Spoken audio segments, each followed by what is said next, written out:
ഒരു വിഷയത്തിൽ കൊണ്ടുവരുമ്പോൾ അതിൻ്റെ എല്ലാ വശവും പഠിക്കാത്തത് ചെയ്തുകൂടാ എന്നുള്ളത് പ്രധാനമാണ്.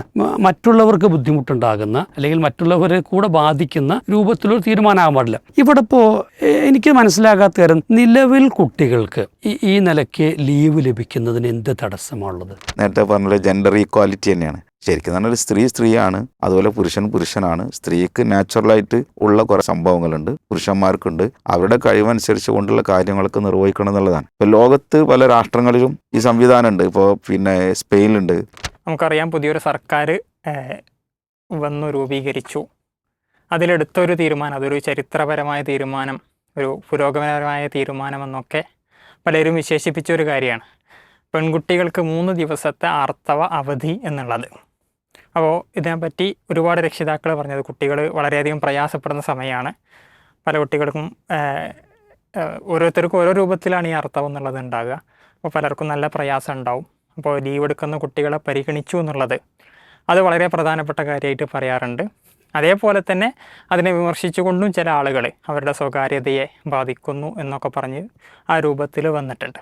അപ്പോൾ ഈ ഒരു വിഷയത്തിൽ ആർത്തവ അവധിയുമായി ബന്ധപ്പെട്ട് എന്താണ് നമുക്ക് പറയാനുള്ള കാര്യം? ഹമീദ് സാർ.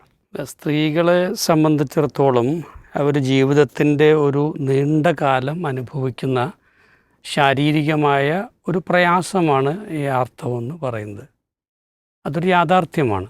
പ്രത്യേകിച്ചും ചിലരെ സംബന്ധിച്ചോളം ഇത് കണക്കുകൾ അനുസരിച്ച് തന്നെ 50% സ്ത്രീകൾക്ക് വേദന ഉണ്ടാകും. അതിൽ തന്നെ ഒരു 25% സംബന്ധിച്ചോളമൊക്കെ അക്യൂട്ടായിട്ടുള്ള പെയിനൊക്കെ തന്നെ ഉണ്ടാവും. അപ്പോൾ അത് ഒരു തരം ഫോറിയാണെന്നാണ് പറയുന്നത്, മെൻസ്ട്രോഫോറിയ എന്നൊക്കെ പറയുന്നത്. അപ്പം ഇതൊരു യാഥാർത്ഥ്യമാണ്. അതുകൊണ്ട് തന്നെ ഈ സമയങ്ങളിൽ അവരുടെ ഒരു വർക്കബിലിറ്റി, അതായത് കാര്യക്ഷമത അല്ലെങ്കിൽ പ്രവർത്തിക്കാനുള്ള ഒരു കഴിവ്, ഇതൊക്കെ താരതമ്യേന കുറയാൻ ഇടയുണ്ടെന്ന് തന്നെയാണ് പഠനങ്ങളൊക്കെ പറയുന്നത്.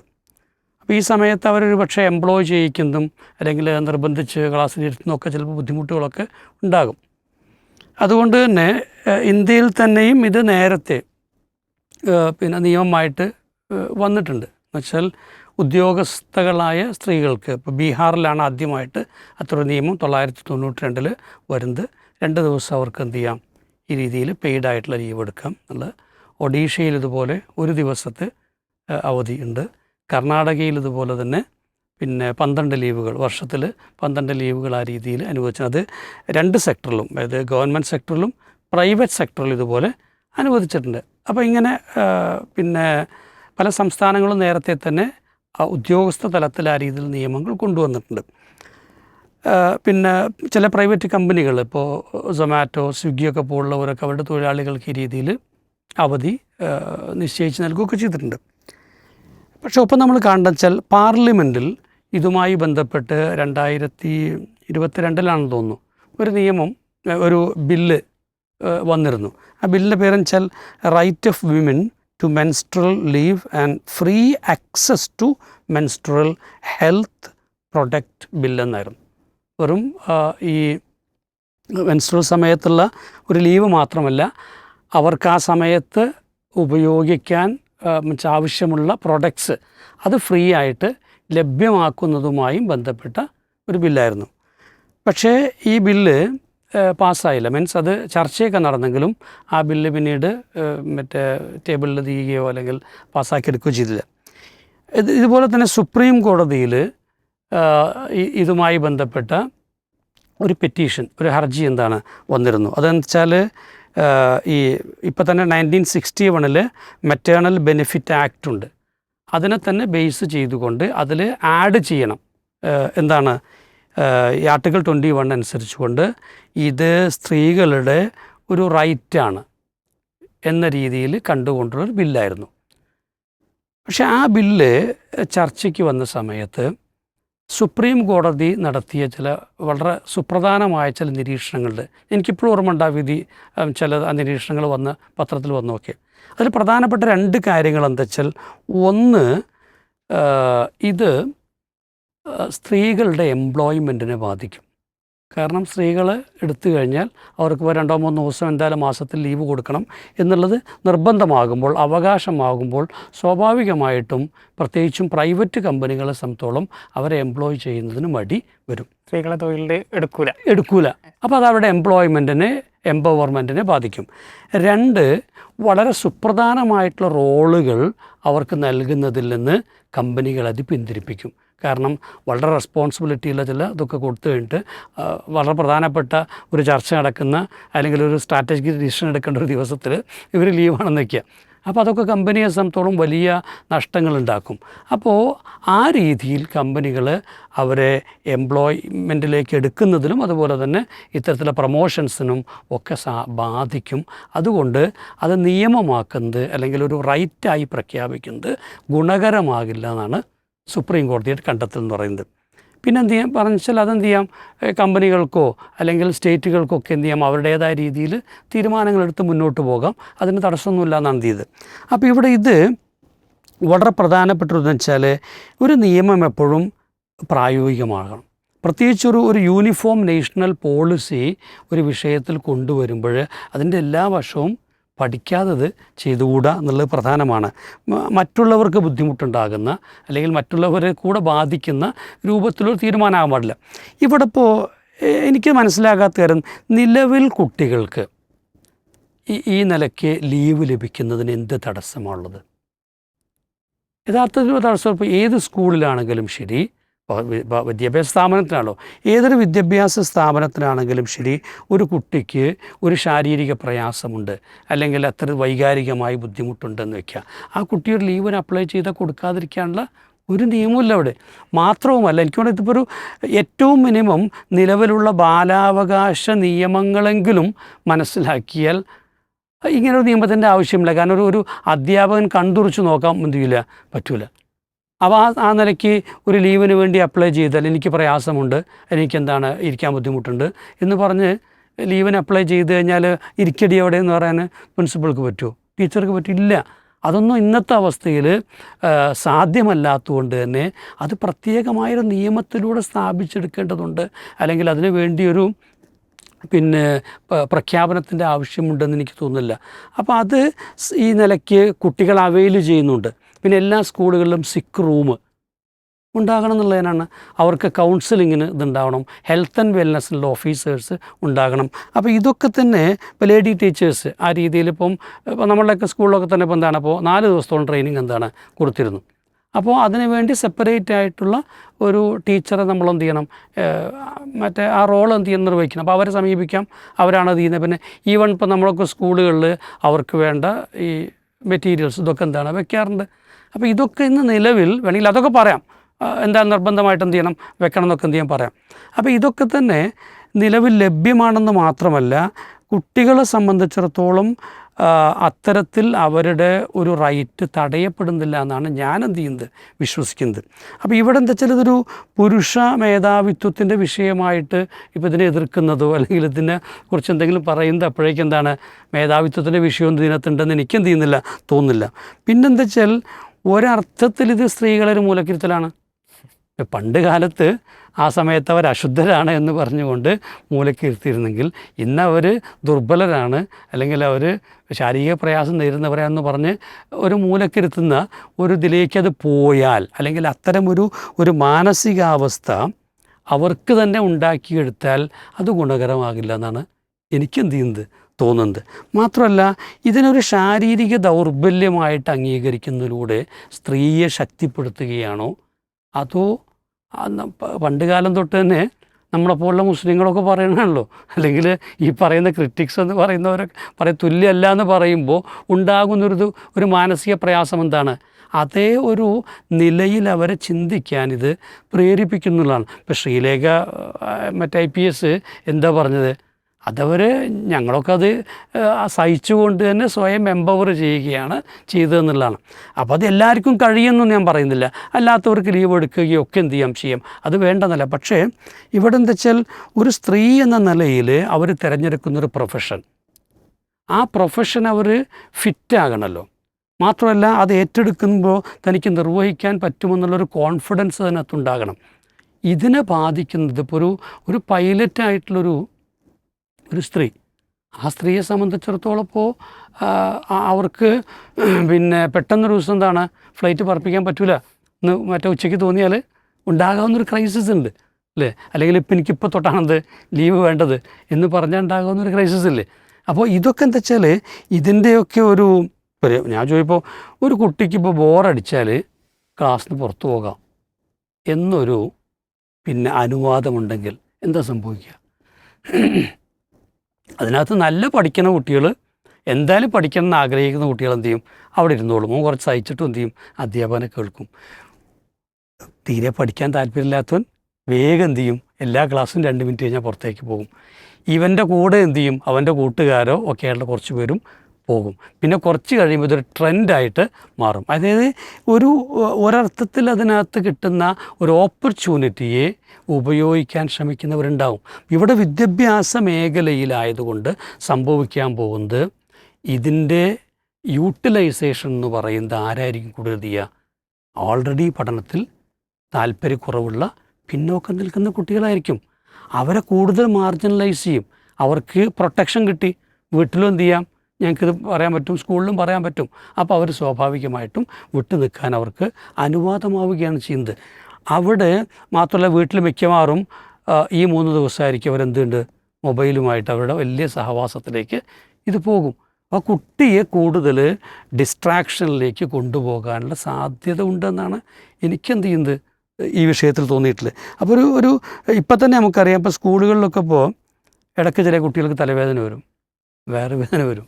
അങ്ങനെ ഒരു സിക്ക് റൂമിലേക്ക് പോയിട്ട് കിടക്കും, അല്ലെങ്കിൽ വീട്ടിൽ നിന്ന് വരാൻ മടി കാണിക്കും. ഇത് ചെറിയ കുട്ടികൾ മാത്രമല്ല, വലിയ കുട്ടികളൊക്കെ കാണിക്കാറുണ്ട്. അപ്പോൾ ഇതിൻ്റെ പ്രൈമറി കോഴ്സ് പലപ്പോഴും എന്തല്ല ശരിയായിട്ടുള്ളതായിരിക്കില്ല. ചിലപ്പോൾ ഒരു എക്സാം ഉണ്ടാവും അന്ന്. അപ്പോൾ പരീക്ഷ എഴുതാതിരിക്കാനുള്ള ഏറ്റവും വലിയ തന്ത്രം എന്താണ്? ഈ പറഞ്ഞ പോലെ തലവേദനയാണ്. ഇതുപോലെയുള്ള കാര്യങ്ങൾക്കൊക്കെ ഒരു തരം ലീഗൽ സ്റ്റാറ്റസ് കിട്ടുന്നത് പോലെ ആയി മാറാൻ സാധ്യത. ഞാൻ പറഞ്ഞാൽ ഇത് പെൺകുട്ടികളെ സംബന്ധിച്ചിടത്തോളം അവരുടെ നിലവിലുള്ള, അവർ സ്വയം ആർജിച്ചെടുക്കുന്ന ചില ശക്തി അല്ലെങ്കിൽ ഒരാത്മബോധം കൊണ്ട് അവർ നേരിടുന്നതിനെ ഒക്കെ ദുർബലപ്പെടുത്തിയേക്കാമെന്ന് ഒരാശങ്ക എനിക്കുണ്ട്. അവരുടെ അവകാശത്തെ തടയാൻ വേണ്ടിയിട്ടല്ല അത് പറയുന്നത്. മാത്രമല്ല, നിലവിലുള്ള നിയമങ്ങൾ, സംവിധാനങ്ങൾ അവർക്ക് പരമാവധി അത്തരത്തിലുള്ള പ്രൊട്ടക്ഷൻ കൊടുക്കുന്നുണ്ട് എന്നുള്ളതും ഉണ്ട്. പിന്നെന്താ വെച്ചാൽ ഇതൊരു ശാരീരിക ഭാരമായിട്ട് കാണാൻ തുടങ്ങും. ഇതിനിപ്പോഴൊരു ബയോളജിക്കൽ പ്രോസസ്സ് എന്നുള്ള അർത്ഥത്തിൽ വളരെ നാച്ചുറലായി സംഭവിക്കുന്നൊരു കാര്യം നിർത്ത്, അതുകൊണ്ട് തന്നെയാണ് ഞാൻ ജീവിക്കേണ്ടത്, അതെൻ്റെ ജീവിതത്തിൻ്റെ ഭാഗമാണ് എന്ന് ചിന്തിക്കുന്ന പകരം ഇനിയിപ്പോൾ 3 ദിവസം വരെ വരാൻ പോവുകയാണ്, അങ്ങനെ ചിന്തിക്കുന്ന ഒരവസ്ഥയിലേക്ക് ചിലപ്പോൾ എന്ത് ചെയ്യാൻ പോകാം. പിന്നെ ഇപ്പോൾ നമുക്കറിയാം, ഒരിക്കലും ഇതിൻ്റെ പേരിൽ ഒരു ഇൻ്റർവ്യൂവിൽ അറ്റൻഡ് ചെയ്യണം എന്ന് വയ്ക്കുക, അവർക്ക് ഒരു റിലാക്സേഷൻ കിട്ടില്ല. യൂണിവേഴ്സിറ്റിയുടെ പരീക്ഷ വരികയാണെങ്കിൽ റിലാക്സേഷൻ കിട്ടുകയില്ല.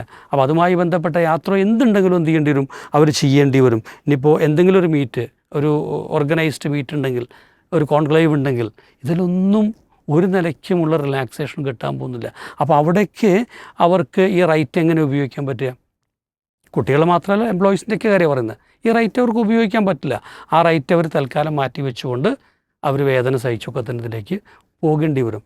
അപ്പോൾ അവിടെ ഒരു അഡാപ്റ്റബിലിറ്റിയുടെ, ഒരു ഫ്ലെക്സിബിൾ മൈൻഡ് സെറ്റിൻ്റെ ഒക്കെ ഒരു പ്രശ്നം വരാനാണ് സാധ്യത എന്നാണ് വെച്ചാൽ. അപ്പോൾ ഇതിപ്പോൾ പലരും വെച്ചാൽ രഹസ്യം, പരസ്യം, ആ വിഷയങ്ങളൊന്നുമല്ല, ആ കാലഘട്ടമൊക്കെ കഴിഞ്ഞു എന്നാണ് നമ്മൾ കരുതുന്നത്. ഇന്നിപ്പോൾ അങ്ങനത്തെ ഒന്നും ആരും ചിന്തിക്കുന്നില്ല. പക്ഷേ അതിനൊക്കെ അപ്പുറമുള്ള സൈക്കോളജിക്കലായ അല്ലെങ്കിൽ വൈകാരികമായൊക്കെ ഉള്ള ചില പ്രശ്നങ്ങളുണ്ട് എന്നുള്ളതാണ്. പിന്നെ തൊഴിൽ മേഖലയെ ഈ ചെറിയ തോതെങ്കിലും ബാധിക്കുന്നുണ്ട്. അതിൻ്റെയൊക്കെ പുറമെ ഞാൻ ചോദിക്കുന്നത് വെച്ചാൽ, ആർക്കാണ് ഈ പ്രൊട്ടക്ഷൻ കൊടുക്കുന്നത്? ഇപ്പോൾ ഇവിടെ കുട്ടികളുടെയും തൊഴിൽ മേഖലയിലൊക്കെ ഇത് കൊടുക്കുന്നത് ആരതിൻ്റെ ബെനിഫിഷ്യറീസ് ആവുന്നത്?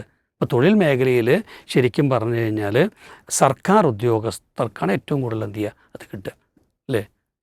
അവർ എന്ന് പറയുന്നത് ഓൾറെഡി എന്താണ്, അത്യാവശ്യത്തിന് ശമ്പളം വാങ്ങുന്ന, PF ഉള്ള, ഗ്രാറ്റുവിറ്റി ഉള്ള, പെൻഷനുള്ള, പിന്നെ മറ്റ് അലവൻസുകളൊക്കെ DA ഒക്കെ കിട്ടുന്ന ഈ രീതിയിലൊരു സാമാന്യന ഭേദപ്പെട്ട സാമ്പത്തിക നേട്ടം ആൾറെഡി ഉള്ളവരാണ്. ഇവിടെയുള്ള സാധാരണ സ്ത്രീകൾ ദിവസവും പണിക്ക് പോയി അന്നന്നത്തെ കൂലി വാങ്ങുന്ന ഒരു സ്ത്രീയെ സംബന്ധിച്ചോളം ഇതിൻ്റെ എന്തെങ്കിലും റൈറ്റുകളുണ്ടോ? അപ്പോൾ വളരെ ഡിസ്ക്രിമിനേറ്ററി ആയിട്ടാണ് ഇത്തരത്തിലുള്ള റൈറ്റുകൾ വരുന്നത്. അപ്പോൾ അവിടെ അവർക്ക് അവകാശമുണ്ടെന്ന് പറഞ്ഞിട്ട് ഒരു കാര്യമില്ല. ആരും തൊഴിൽ വന്നിട്ടില്ല, എന്ത് ചെയ്യില്ല, അന്നേ ദിവസത്തെ ശമ്പളമോ ഒന്നും ആരും കൊടുക്കാൻ പോകില്ല.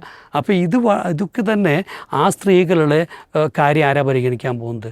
അവർ കുറഞ്ഞ ശമ്പളത്തിൽ വർക്ക് ചെയ്യുന്നതാണ്, യാതൊരു വിധത്തിലും മറ്റതർ ബെനിഫിറ്റ്സും അനുഭവിക്കാത്തവരാണ്. അപ്പോൾ അവരെ കൂടെ പരിഗണിക്കണ്ടേ? അപ്പോൾ ഒരു രാജ്യത്തെ സംബന്ധിച്ചോളം അതിൻ്റെ ഏതൊരു നിയമം കൊണ്ടുവരുന്ന സമയത്തും ഉണ്ടാകേണ്ട ചില ഈ മറ്റേ കോമൺ ആയിട്ടുള്ള പ്രാക്ടിക്കലായ പ്രായോഗികമായ ചില ചിന്തകളുണ്ടാവണം. എനിക്ക് തോന്നുന്നത് കുട്ടികളുടെ വിഷയത്തിലും ഇത് എൻ്റെ വ്യക്തിപരമായ കാഴ്ചപ്പാടാണ്. ആവശ്യമില്ലാതെ ഒരു പുരോഗമന അതിലേക്ക് കൊണ്ടുപോകാനുള്ള ശ്രമമാണെന്ന് എനിക്ക് തോന്നുന്നത്. നിലവിലുള്ള നിയമങ്ങൾ കൊണ്ട് തന്നെ കുട്ടികൾക്ക് ഇന്നിപ്പോൾ ഒടുവിൽ മന്ത്രി പറഞ്ഞ കാര്യം എന്താണ്? അത് നിർബന്ധിക്കില്ല, ഓപ്ഷണലാണെന്നാണ്. ആ ഓപ്ഷണലായിട്ടുള്ള പെർമിഷൻ നിലവിലുണ്ട്. അതുകൊണ്ട് തന്നെ ഇതിനു വേണ്ടി വലിയ വാഗ്വാദങ്ങളും മറ്റേ ആർഗ്യുമെൻസൊക്കെ നടത്തി ഞങ്ങൾ സ്ത്രീകൾക്ക് വേണ്ടി എന്തോ ചെയ്തു കൂട്ടി എന്ന് പറയേണ്ട ഒരു ആവശ്യമില്ല എന്നാണ് എനിക്ക് തോന്നുന്നത്. നമ്മൾ ഈ ഒരു വിഷയം ഒരു ഒറ്റ സെൻറ്റൻസിൽ പറഞ്ഞ് അവസാനിപ്പിക്കാൻ കഴിയാത്തൊരു വിഷയമാണ്. അതോടൊപ്പം തന്നെ പലരും ഉന്നയിച്ചൊരു കാര്യമാണ്, കുട്ടികൾക്ക് ആ സമയത്ത് നിർബന്ധമായും വേണ്ടത് അവർക്ക് ഇപ്പോൾ സ്കൂളുകളിലൊക്കെ അതിനുള്ള സംവിധാനങ്ങളുണ്ട്, റൂമുകൾ ഉണ്ട്, ടീച്ചർമാരെ എടുത്ത് ചെന്നാൽ അതേപോലെ ഓഫീസിൽ സാനിറ്ററി പാഡുകൾ, അത് ഡിസ്പോസ് ചെയ്യാനുള്ള ഇൻസിനറേറ്ററുകൾ തുടങ്ങിയ സംവിധാനങ്ങൾ അത് വേണമെന്ന് പറയുന്നുണ്ട്. അത് എത്രത്തോളം ഫലപ്രദമാണ് എന്നൊരു കാര്യം കൂടിയുണ്ട്. എന്താണ് ഈ ഒരു വിഷയത്തിൽ കൂടുതലായിട്ട് കൂട്ടിച്ചേർക്കാനുള്ളത്? അതിൽ മാഷ് പറഞ്ഞ ഒരു വിഷയം, ഇപ്പോൾ ഇതിൽ പിന്നെ സ്കൂളുകളിൽ ഇപ്പോൾ സൗഹൃദ ക്ലബ്ബ് എന്ന് പറയുന്നത് ഈ പെൺകുട്ടികളെ ഇത്തരം വിഷയങ്ങൾ കെയർ ചെയ്യാൻ വേണ്ടിയുള്ള ഒരു സംവിധാനമാണ്. അതേപോലെ തന്നെ നേരത്തെ ഷീ റൂം, ഇങ്ങനത്തെ സംവിധാനങ്ങളുണ്ട്. പക്ഷേ എങ്കിലും ഇവിടെ നേരത്തെ പറഞ്ഞ പോലെ തന്നെ ഇപ്പോൾ നമ്മുടെ ഈ എഡ്യൂക്കേഷണൽ സിസ്റ്റം അതിപ്പോൾ ഒരു സി മാർക്ക് പോലെയുള്ള സംവിധാനങ്ങളൊക്കെ ഉണ്ട്. അപ്പോൾ കുട്ടികളുടെ ഈ പ്രസൻറ്റ് ഇത്ര ശതമാനം വേണം എന്ന് നിർബന്ധമാണ്. ഇപ്പോൾ നമ്മൾ ഹയർ എഡ്യൂക്കേഷനിൽ ഇപ്പോൾ പല യൂണിവേഴ്സിറ്റികളിലും ഇപ്പോൾ ഉള്ള സിസ്റ്റം 2% കുട്ടികൾക്ക് ലീവാണ്. ഇതിന് ആർത്തവാവധി നൽകുന്നുണ്ട്. അത് മൊത്തത്തിൽ 2% കുട്ടികൾക്ക് ഇളവ് നൽകുകയാണ്. ഇപ്പോൾ പല യൂണിവേഴ്സിറ്റി, കേരള യൂണിവേഴ്സിറ്റിയിൽ പ്രത്യേകിച്ച് അതുണ്ട്. അപ്പോൾ ഞാൻ മനസ്സിലാക്കുന്നത് ആ ഒരു സംവിധാനം സ്കൂളുകളിൽ കൂടി കൊണ്ടുവന്നു എന്നതിലപ്പുറം വേറൊന്നുമില്ല എന്നാണ്. പിന്നെ അതിൽ കുറച്ചുകൂടി ഒരു ചിന്തനീയമായ ഒരു ചർച്ച കൊണ്ടുവരാൻ പറ്റിയ സംഗതി നേരത്തെ പറഞ്ഞ ജെൻഡർ ഈക്വാലിറ്റി തന്നെയാണ്. ശരിക്കും പറഞ്ഞാൽ സ്ത്രീയാണ്, അതുപോലെ പുരുഷനാണ്. സ്ത്രീക്ക് നാച്ചുറലായിട്ട് ഉള്ള കുറേ സംഭവങ്ങളുണ്ട്, പുരുഷന്മാർക്കുണ്ട്. അവരുടെ കഴിവനുസരിച്ച് കൊണ്ടുള്ള കാര്യങ്ങളൊക്കെ നിർവഹിക്കണം എന്നുള്ളതാണ്. ഇപ്പോൾ ലോകത്ത് പല രാഷ്ട്രങ്ങളിലും ഈ സംവിധാനമുണ്ട്. ഇപ്പോൾ പിന്നെ സ്പെയിനിലുണ്ട്, അതുപോലെ ജപ്പാനിലുണ്ട്. അങ്ങനെയുള്ള പല രാഷ്ട്രങ്ങളും സ്ത്രീകൾക്ക് പ്രത്യേകമായ പരിരക്ഷയുടെ പേരിൽ ഇങ്ങനെ ചില അവധികൾ നൽകുന്നുണ്ട്. പക്ഷെ അവിടെയൊക്കെ സ്ത്രീകൾ വളരെ ആക്റ്റീവായിട്ട് ഇടപെടുന്നു എന്നുള്ളതാണ്. പിന്നെ മാഷ് സംസാരിച്ച പോലെ ഇപ്പോൾ ഈ 3 ദിവസം കുട്ടികൾ വീട്ടിൽ പോയിട്ട് അത് ശരിക്കും പിന്നെ ക്ലാസ് റൂമിൽ കുട്ടികൾ നന്നായി വേദന അനുഭവിക്കാറുണ്ട്. അപ്പോൾ അങ്ങനെ കിടന്ന് കരയുന്ന ഒരവസ്ഥകളൊക്കെ പലപ്പോഴും കാണാറുണ്ട്. ഒരു പക്ഷേ അവിടെ ഉണ്ടായിരുന്ന ഒരു പിന്നെ അധ്യാപകൻ ഒരു പുരുഷനായിരിക്കാം. അപ്പോൾ അയാളോട് പറയാനുള്ള ഒരു ലജ്ജ പൊതുവെ ഉണ്ടാവാറുണ്ട്. അങ്ങനെ ശരിക്കും ഈ ക്ലാസ്സിൽ മാനസികമായ സംഘർഷങ്ങൾ അനുഭവിക്കുന്ന കുട്ടികളുണ്ട്. ശരിക്കും നേരത്തെ പറഞ്ഞല്ലോ 15% മുതൽ 25% വരെ ഹൈ, അതിൻ്റെ പെയിന് വളരെ ഉയർന്നതാണ്. അപ്പോൾ അത്തരം സാഹചര്യങ്ങളിൽ ശരിക്കും വീട്ടിൽ നിന്ന് റെസ്റ്റ് ചെയ്യാണ് വേണ്ടത്.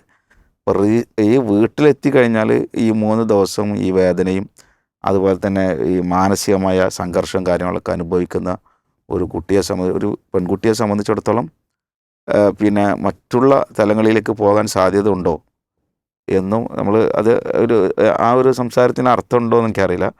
അപ്പോൾ ഏതായിരുന്നാലും ഈ കുട്ടികൾക്ക് ഈ 3 ദിവസം അവധി കൊടുത്തു. അങ്ങനെ അവധി എന്നുള്ള നിലക്ക് നിർബന്ധാവധിയല്ല, കുട്ടികൾക്ക് വേണമെങ്കിൽ എടുക്കാം, ഒരു ഓപ്ഷണലാണ്. ആ ഒരു ശൈലിയിലാണ് ഇപ്പോൾ നേരത്തെ പറഞ്ഞല്ലോ മന്ത്രി സംസാരിച്ചതും അങ്ങനെ തന്നെയാണ് എന്നാണ് ഞാൻ മനസ്സിലാക്കുന്നത്. ഏതായിരുന്നാലും അവിടെ ഇപ്പോൾ ഇസ്ലാമികപരമായിട്ട് ആലോചിക്കുന്ന സമയത്ത് നമ്മൾ ആരാധനാ കർമ്മങ്ങളൊക്കെ അവിടെ ഒരു കൺസെഷൻ ഉണ്ടല്ലോ. ശരിക്കും നിസ്കരിക്കേണ്ട, അതേപോലെ തന്നെ നോമ്പനുഷ്ഠിക്കേണ്ടതില്ല, ഉള്ള തവാഫ് ചെയ്യേണ്ടതില്ല. ഇങ്ങനെ ആരാധനകൾ നിർവഹിക്കാൻ പോലും അള്ളാഹു അളവ് നൽകിയിട്ടുള്ളൊരു സമയമാണ് ഇത്. അപ്പോൾ കുട്ടിയെ സംബന്ധിച്ചുള്ളൊരു പിന്നെ വിദ്യാഭ്യാസ അല്ലെങ്കിൽ പഠനത്തിന് വേണ്ടി സ്കൂളിലേക്ക് വരുന്നു, ആരുടെയൊക്കെ മുന്നിൽ വന്നിരിക്കുന്നു. അതുതന്നെ പിന്നെ നല്ലൊരു കെയറിങ്, അത് മാതാപിതാക്കളെ പോലെയുള്ളൊരു കെയറിങ് ലഭിക്കൂല എന്നുള്ള 100% ഉറപ്പുള്ള ഒരു സ്ഥലത്ത് നിന്ന് അല്പം ഒന്ന് മാറി നിൽക്കുന്നത് ആ കുട്ടിയെ സംബന്ധിച്ചിടത്തോളം ആശ്വാസമാണ് എന്നാണ് എൻ്റെ വിലയിരുത്തൽ. അല്ല, അതിനു വേണ്ടി ഒരു നിലവിൽ ഉള്ള നിയമങ്ങൾ അല്ലെങ്കിൽ നിലവിലുള്ള കാഴ്ചകൾ അപര്യാപ്തമാണ് എന്ന പ്രശ്നമുണ്ടോ എന്നുള്ളത് മാത്രമേ ചോദ്യമുള്ളൂ. നമ്മളെ സംബന്ധിച്ചോളം മറ്റേതിനകത്ത് അഭിപ്രായ വ്യത്യാസമില്ല. അത് തീർച്ചയായിട്ടും എന്താണ് അവർക്ക് ലഭ്യമാക്കേണ്ട അനുവാദമാണെന്നതിൽ യാതൊരു അഭിപ്രായ വ്യത്യാസമില്ല. പക്ഷേ ഇതിനെ ഒരു പെട്ടെന്നൊരു വലിയ പൊലിപ്പിച്ച് ഒരു കാര്യമാക്കി പറയുന്നതിൻ്റെ പിറകിലുള്ള ഒരു താല്പര്യത്തെ മാത്രമേ നമ്മൾ ചെയ്യുന്നുള്ളൂ.